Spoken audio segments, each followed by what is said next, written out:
إن الحمد لله نحمده ونصلي على رسوله الكريم أما بعد فأعوذ بالله من الشيطان الرجيم بسم الله الرحمن الرحيم رب لا تذرني فردا وأنت خير الوارثين সম্মানিত নাযিরিন বন্ধুরা, আপনাদের সম্মুখে কোরআন কারীমের পবিত্র সূরা আম্বিয়ার 89 নম্বর আয়াত তেলাওয়াত করলাম। আজকে আপনাদেরকে শিখিয়ে দেব আয়াতের কার্যকারিতা।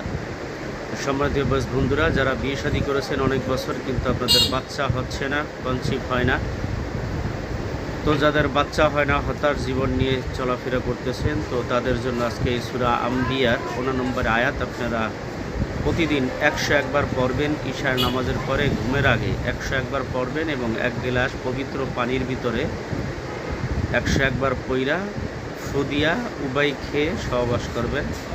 ইনশাআল্লাহ আল্লাহ তাআলা চাহিত আপনাদেরকে সন্তান দান করবেন। এটা অসংখ্যবার পরীক্ষিত, আমরা রোগীদেরকে দিয়ে পরীক্ষা করেছি। ইনশাআল্লাহ এটা যারা যারা আমল করছে আল্লাহ তাআলা সবাইকে সন্তান দান করেছেন। আশা করি বুঝতে পেরেছেন ইনশাআল্লাহ।